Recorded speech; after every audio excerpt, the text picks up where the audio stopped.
साल 2041 यानी फ्यूचर की दुनिया जिसमें क्राइम बहुत ही ज्यादा बढ़ चुका है और वजह है इंसानों के दरमियान बढ़ते हुए डिफरेंसेस। किसी के पास खाने को कुछ नहीं तो कुछ लोग एडवांस हाई टेक लाइफ गुजार रहे हैं। इन डिफरेंसेस को खत्म करने के लिए कुछ रेबल्स बुरे लोग अमीर लोगों को जो है भी बेकसूर फिर भी उन्हें जान से मारने लगे।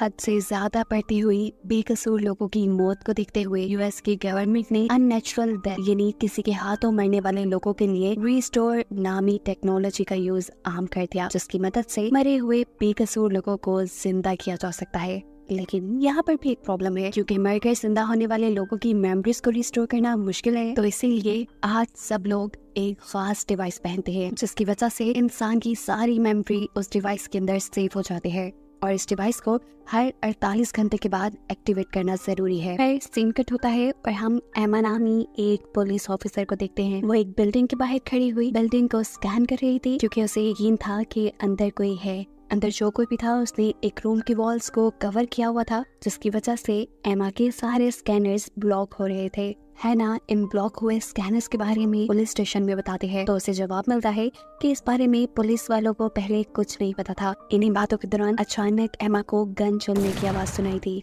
जिसका साफ मतलब था कि बिल्डिंग के अंदर किसी क्रिमिनल ने किसी इंसान को मार डाला है। उस इंसान की जान बचाने के लिए वो फौरन बिल्डिंग के अंदर भाग जाती है। हालांकि उसकी टीम उसे वार्न भी कर रही थी कि अंदर नहीं जाओ एमा, लेकिन एमा किसी की भी सुने बगैर एक रूम के अंदर एंटर हो जाती है। ये वही रूम था जिसके स्कैनर्स को एक शीट से ब्लॉक किया गया था और रेबल यानी वो जिसने इन सबको मारा था वो यहाँ से भागने की कोशिश में था। एमा और रेबल दोनों ही जानते थे कि बाहर की तरफ से भागने का कोई रास्ता नहीं, ये इंसान अपने आप को मार देगा। मरने से पहले एमा से सवाल करती है कि तुम्हारा रिस्टोर पॉइंट कहाँ है, तो वो बताता है कि उसने किसी डिवाइस में अपनी मेमोरी स्टोर नहीं की। ये कहते ही उसने फ्लोर से जंप कर दी और वो मर गया और एमा पीछे से उसकी लाश देखते रह गई। फिर अगले सीन में वो अपने घर आ गई। वो पियानो बजा रही थी, तभी उसके हस्बैंड ने आकर उसे बताया कि उसने पूरा कॉन्सर्ट पहले ही रिकॉर्ड कर लिया है। एमा अभी उससे बातें ही कर रही थी कि एकदम से वो आदमी गायब हो जाता है और ऐसे हमें मालूम होता है कि वो एमा का हस्बैंड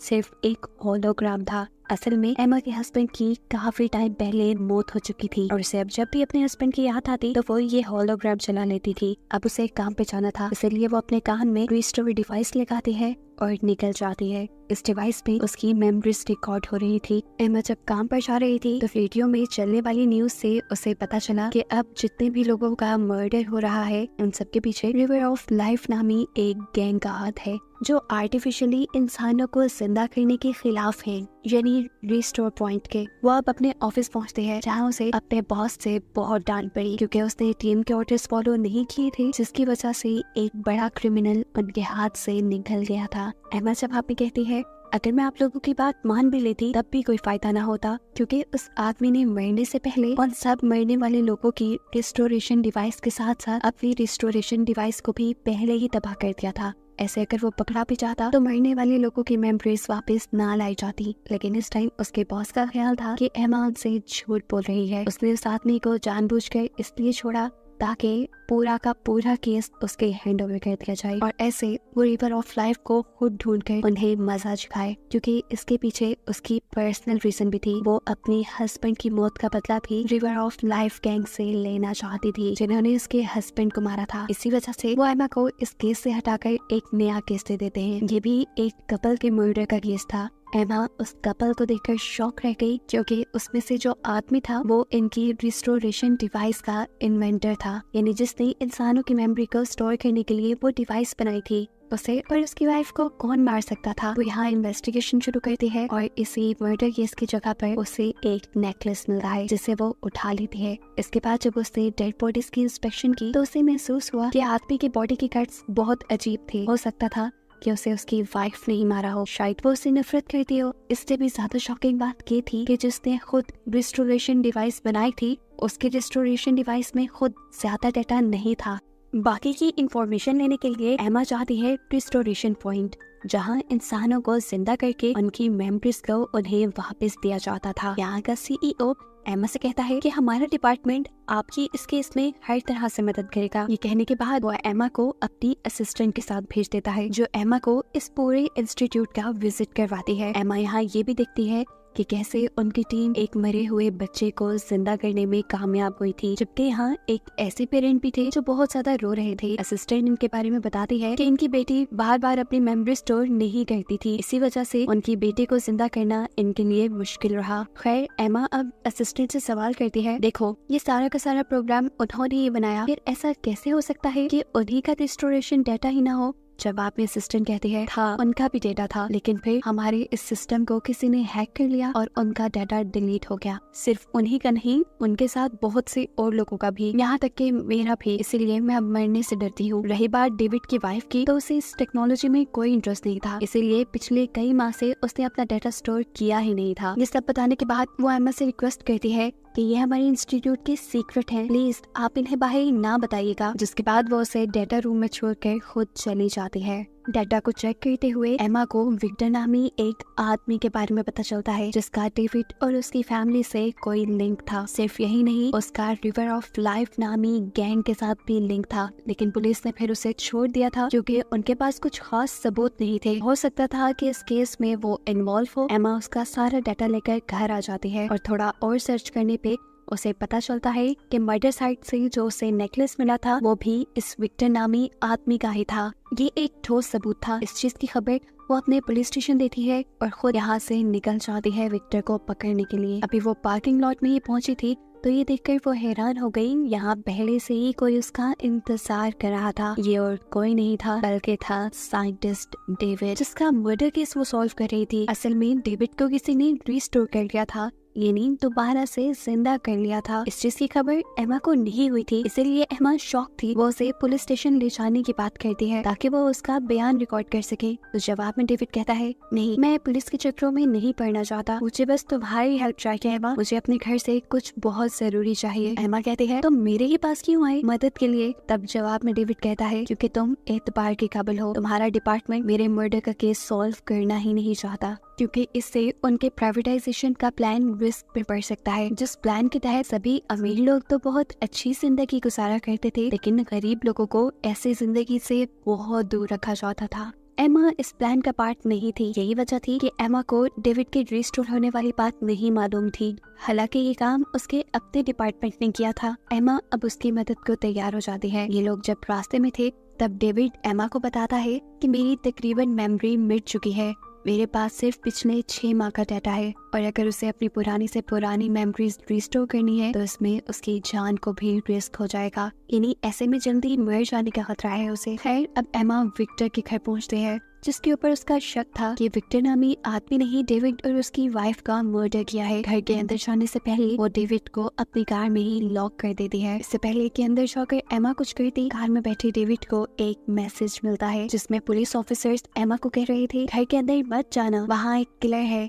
एमा का अकेले जाना एमा की जान को खतरे में डाल सकता है। एमा को बचाने के लिए डेविड बाहर निकलना चाहता था, जिसके लिए वो कार के इमरजेंसी लॉक्स ढूंढकर उसे खोल देता है और खुद भी विक्टर के घर के अंदर चला जाता है, जहाँ छुपकर उसने देखा कि एमा विक्टर पर गन पॉइंट किए हुए थी, जिसके चलते विक्टर ने फौरन ही सरेंडर कर दिया था। इस टाइम विक्टर के हाथ में एक अजीब सी डिवाइस भी थी। वो एमा से कहता है कि अगर मेरे साथ कोई ज्यादती ना की गई तो मेरा प्रॉमिस है कि मैं हर सवाल का जवाब ईमानदारी से दूंगा। वो बताता है कि डेविड की वाइफ मरने से और मरने के बाद जिंदा होने वाले रिस्टोर प्रोसेस से बहुत ज्यादा डरती थी। अपनी वाइफ का नाम सुनते ही डेविड को गुस्सा आया और वो वहीं करीब पड़ी हुई विक्टर की ही गन उठाकर यहाँ विक्टर को मारने के लिए सामने आ गया। उसे जिंदा देखकर विक्टर के तो जैसे होश ही उड़ गए। उसने जल्दी जल्दी बोलना शुरू किया और बताया कि मैं तो क्रिस्टीना यानी डेविड की वाइफ को बचाना चाहता था, लेकिन जब तक मैं वहाँ पहुँचा डेविड ने अपनी वाइफ को पहले ही मार दिया। ये कहते ही वो तेजी से डेविड पे ही हमला कर देता है,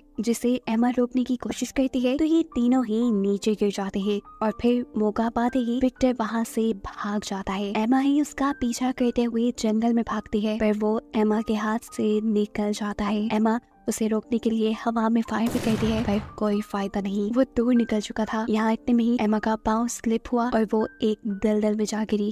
इससे पहले कि वो धंस के मर जाती, यहाँ डेविड उसे बचाने आया। विक्टर के घर के बाहर पूरी पुलिस फोर्स आई हुई थी। जो डेविड को भी पकड़ लेती। डेविड यहाँ एमा को बचाने के बाद उससे कहता है, मेरा प्रॉमिस है, पुलिस के जाने के बाद मैं तुम्हें इसी सड़क के पीछे मिलूंगा। ये कहकर वो वहाँ से भाग गया। यहाँ जो दूसरा पुलिस ऑफिसर इस साइड पे आया था, उसने एमा की कार के दोनों दरवाजे खुले देखे तो उसे ये सब अजीब लगा। इन्वेस्टिगेशन करने के लिए इससे पहले कि वो आगे बढ़ता, यहाँ सही सलामत हालत में एमा उसके सामने आ जाती है और हर चीज ओके का सिग्नल देकर पुलिस वालों को यहाँ से भेज देती है। इसके बाद वो वादे के मुताबिक दोबारा डेविड से मिली। इस टाइम डेविड के हाथ में वही डिवाइस थी जिसे हमने विक्टर के हाथ में भी देखा था। इस डिवाइस के बारे में डेविड बताता है कि ये मेरी ही डिवाइस है जिसे विक्टर ने पहले चुरा लिया था। ये डिवाइस हमारे प्रोग्राम की एक्सेस की है और इसकी 3 डुप्लीकेट्स हमने बनाई थी। एक हमेशा मेरे पास रहती थी, दूसरी रिस्टोर पॉइंट के CEO के पास और तीसरी हमेशा लॉकर में रखी जाती थी। इन तीनों ही की के जरिए बहुत ही आसानी से रिस्टोर पॉइंट के प्रोग्राम को एक्सेस किया जा सकता है और मेरी ही की के जरिए विक्टर ने इस प्रोग्राम को एक्सेस किया और फिर उसमें वायरस डाल दिया,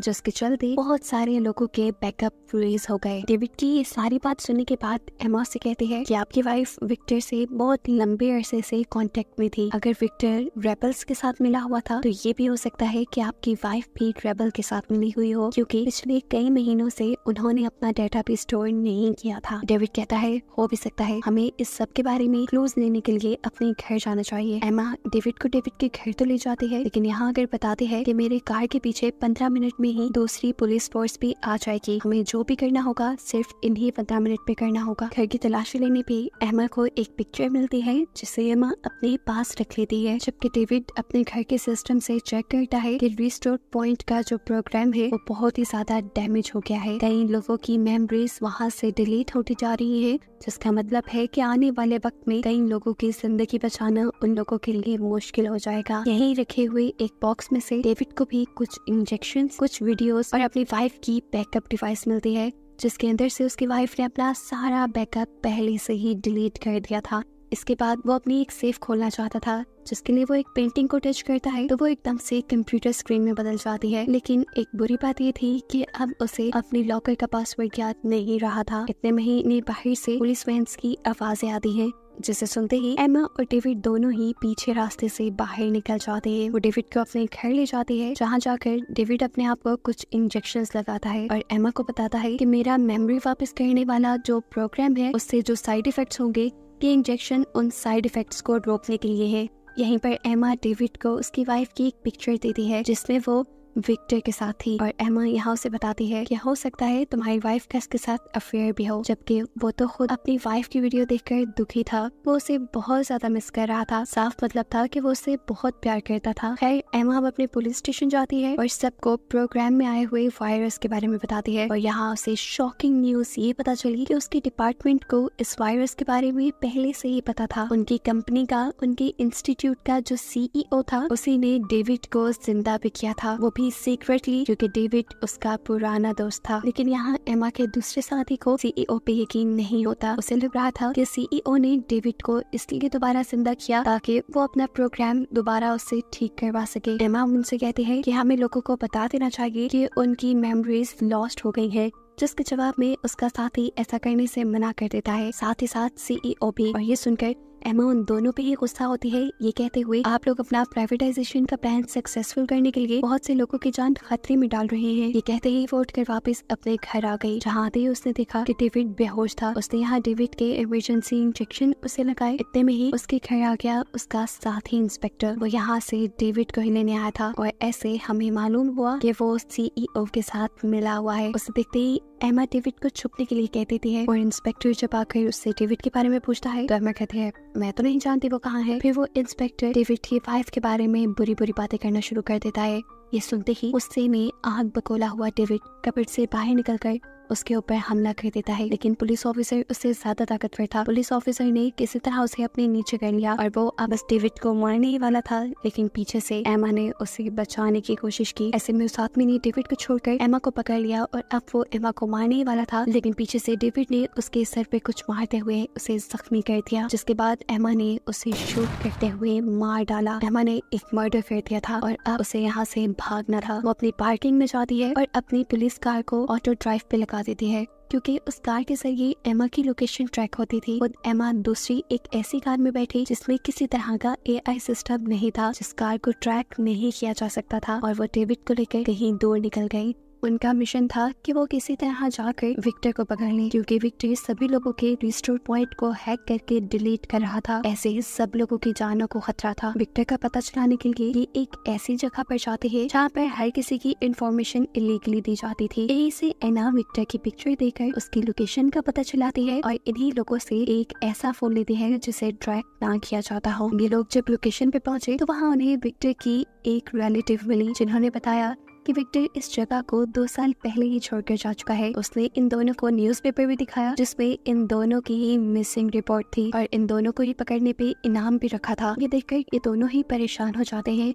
उनको देखकर टेरेसिया उनसे कहती है, अगर आप लोग चाहे तो मेरे घर पे स्टे कर सकते हैं। मेरे घर पे किसी किस्म का एडवांस सिस्टम नहीं है, ऐसे पुलिस आप लोगों को यहाँ पर ट्रेस नहीं कर पाएगी। यही इन्हें टेरेसिया से पता चलता है कि रिवर ऑफ लाइफ नाम का जो ग्रुप है जो लोगों को मारा करता था, वो असल में एक्सिस्ट करता ही नहीं, वो एक प्रोपेगेंडा है बस। लोग खुद अपनी जाती दुश्मनी में दूसरे लोगों को मार रहे हैं इस वक्त, और जो लोग अपना मेमोरी बैकअप नहीं रखते उनका सिर्फ इतना सा ही पॉइंट ऑफ व्यू है कि ये सारे काम अननेचुरल है। दोबारा जिंदा होने से कोई फायदा नहीं होता, क्योंकि दोबारा जिंदा हुए लोग भी बहुत ज्यादा टाइम के लिए सरवाइव नहीं कर पाते, तो क्यों ना अपनी नेचुरल डेथ को ही एक्सेप्ट कर लिया जाए। यहीं पर डेविड को एक पियानो दिखता है जिसे वो बजाने लगता है। वो बहुत अच्छा बजा रहा था। एमा जब उससे इसके बारे में पूछती है कि तुमने ये कहाँ से सीखा, तो डेविड बताता है, मैंने आज से पहले कभी पियानो को हाथ नहीं लगाया। और ऐसे उसे रिवील होता है कि रिस्टोर पॉइंट का सीईओ अपने प्रोग्राम में कुछ चेंजेस ला रहा है। वो मेमोरी बैकअप के अंदर कुछ नई क्वालिटीज ऐड कर देता है, और जब इंसान मरकर दोबारा जिंदा होता है और उसके अंदर वो मेमोरी डाली जाती है तो उसके अंदर काफी कुछ नया करने की एबिलिटीज होती हैं। इस प्रोग्राम को आम पब्लिक को इसलिए बताया नहीं गया था क्योंकि लोग इसका गलत फायदा उठा सकते थे। फिर अब इन्हें यहाँ से जाना था। एमा जाकर अपनी कार में बैठती है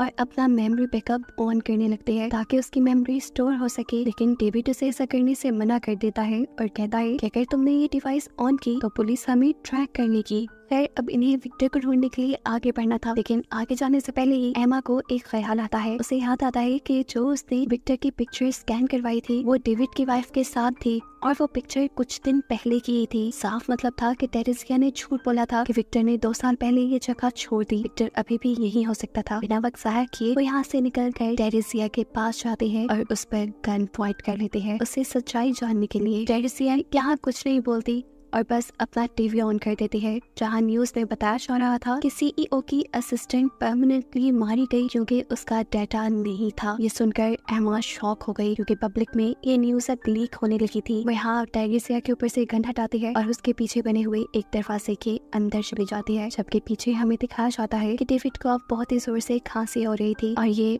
उसके मेमोरी बैकअप के साइड इफेक्ट थे। टेरेसिया उसे एक अजीब सा पानी पिलाती है जिससे उसका ध्यान भटक जाता है और ऐसे वो उसी को गन पॉइंट पे ले लेती है। अंदर एमा जिसे विक्टर मिल चुका था, वो विक्टर को गन पॉइंट पे लेते हुए अब अरेस्ट कर चुकी थी। इससे पहले कि वो उसे लेकर पुलिस स्टेशन जाती, यहाँ पर भी विक्टर यही डिमांड करता है कि अगर तुम मेरा फेयर ट्रायल करवाओगी तो मैं तुम्हें सब कुछ सच सच बता दूंगा। एमा उसकी बात अभी भी नहीं सुनती और तब वो बोल देता है कि रिवर ऑफ लाइफ नामी कोई गैंग नहीं है जो आदमियों को मार रहा है, वो एक प्रोपेगेंडा है जो कि सीईओ का फैलाया हुआ है। इवन के वो तो लोगों को खुद मरवाता है ताकि बाकी लोग मरने के डर से उसका ये प्रोडक्ट यानी रिस्टोरेशन पॉइंट डिवाइस खरीदे। विक्टर के पास इस चीज का एविडेंस भी था जो उसने डेविड की वाइफ को दे दिया था। अभी ये लोग यही बातें कर रहे थे। ये टेरेसिया डेविड को गन पॉइंट पे लिए एमा के सामने आ गई। वो एमा से कहती है कि अगर तुमने विक्टर को नहीं छोड़ा तो मैं डेविड को मार डालूंगी। उसके कहते ही एमा डिस्ट्रैक्ट हो जाती है और विक्टर बचकर यहाँ से भाग जाता है। एमा भी उसके पीछे भागती है और उसे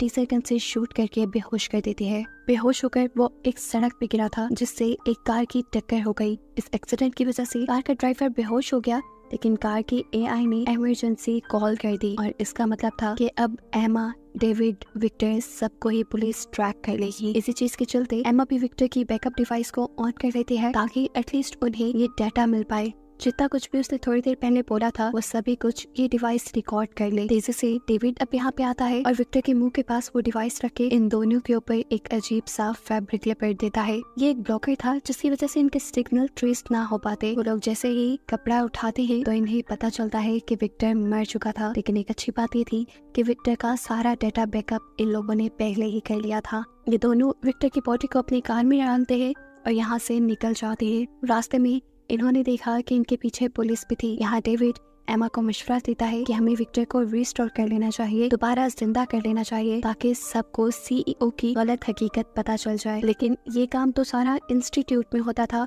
और इंस्टीट्यूट के साथ पुलिस भी मिली हुई थी। तब डेविड कहता है हम ये काम यूनिवर्सिटी में भी कर सकते हैं, जहाँ पर मैंने इस प्रोग्राम के ऊपर रिसर्च की थी और इसे काम करने की काबिल बनाया था। यूनिवर्सिटी के अंदर अब डेविड और एमा विक्टर का रिस्टोरेशन प्रोसेस स्टार्ट करते हैं। जितने में जब प्रोसेस हो रहा था एमा डेविड से कहती है क्या तुम जानते हो कि सबके पीछे तुम्हारी कंपनी का ही हाथ है? तुम्हारी कंपनी लोगों को मरवा रही है ताकि डर कर बाकी सब लोग तुम्हारी बनाई डिवाइसेस ले सके। जवाब में डेविड कहता है अरे ऐसा नहीं हो सकता, जरूर उसे या तुम्हें कोई गलत फहमी हुई है। हाँ लेकिन ये बात मानने वाली है कि उन अटैक्स के बाद ही हमारी कंपनी को ज्यादा सक्सेस हुई। अब एमा के पास सब सच्चाई जानने के लिए एक प्लान था। इस प्लान में वो डेविड को भी अपने साथ मिलाती है और अपने सीनियर को भी इस प्लान में शामिल होने का मशवरा देती है। पर सीनियर को एमा का प्लान पसंद नहीं आया था। अपने सीनियर की कॉल बंद होते ही एमा डेविड को रिस्टोरेशन डिवाइस देती है और कहती है कि अपनी मेमोरी स्टोर करो इससे पहले कि तुम सब भूल जाओ और मेरे पास सारे सबूत खत्म हो जाए। जिस टाइम डेविड ये सब कर रहा था इतने में ही विक्टर भी दोबारा जिंदा हो गया था।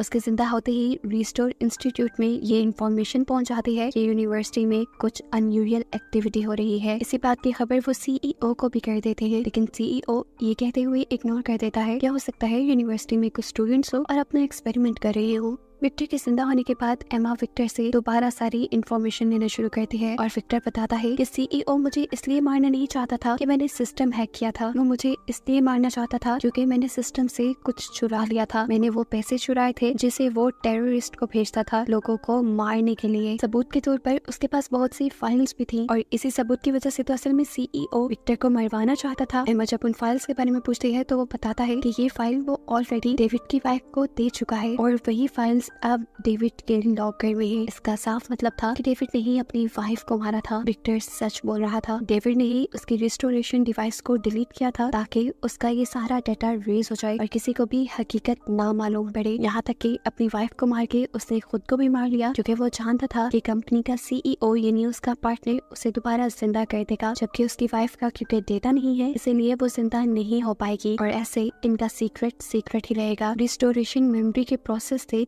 जो साइड इफेक्ट होते हैं डेविड ने उन साइड इफेक्ट को कम करने के लिए भी अपने इंजेक्शंस पहले से ही तैयार कर लिए थे। अगर वो बिना प्लान के मरा होता तो उसने ये इंजेक्शन तैयार न किए होते। ये सब विक्टर का कहना था। विक्टर उसे ये भी बताता है कि सारे सिस्टम में वायरस मैंने नहीं डाला था। अपनी वाइफ को मारने के बाद आधे से ज्यादा वायरस डेविड ने खुद सिस्टम पे डाला था ताकि सब कुछ नेचुरल लगे और सारा इल्जाम मेरे पे यानी विक्टर पे आ जाए। अपनी सारी हकीकत सुनने के बाद डेविड को गुस्सा आ जाता है और वो विक्टर पर हमला कर देता है जिसे एमा बचा लेती है। अब एमा एक रिस्टोरेशन डिवाइस को ऑन करती है और हमें मालूम होता है कि ये रिस्टोरेशन डिवाइस डेविड की वाइफ की ही थी जिसे वक्त से पहले ही विक्टर ने चुरा लिया था। इससे पहले कि एमा ये सब कुछ जाकर अपने पुलिस डिपार्टमेंट में बता देती, जहाँ पर उसका ही एक साथी इंस्पेक्टर आ जाता है जिसे एमा मार चुकी थी और उसे दोबारा रिस्टोर इंस्टीट्यूट ने जिंदा कर लिया था। वो यहाँ एमा की ही गन छीनते हुए एमा को और विक्टर को मार डालता है ताकि सभी सबूत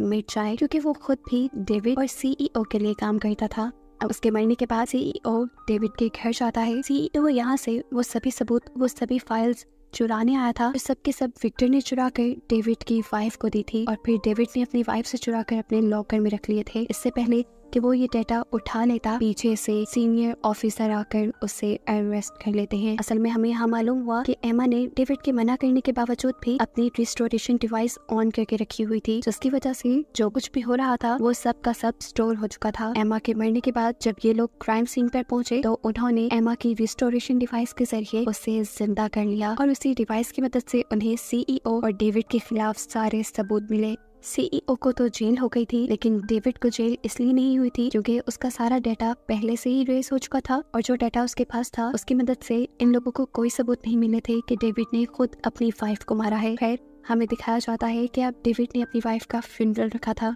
जिस फ्यूनरल पर एमा उसे आकर उसकी वाइफ का सारा रिस्टोरेशन डाटा दे देती है ताकि वो उसे देखे और उसे एहसास हो कि उसने कैसे अपनी एक मासूम वाइफ की जान ले ली थी। खैर मूवी के आखिर में हमें बताया जाता है कि रिस्टोरेशन पॉइंट अभी भी चल रहा है, जिसे लीड करती है टेरेसिया, यानी विक्टर की कजन, जो कि अच्छाई के लिए ही काम कर रही थी। और यही सब बताते हुए ये मूवी यहाँ खत्म हो जाती है।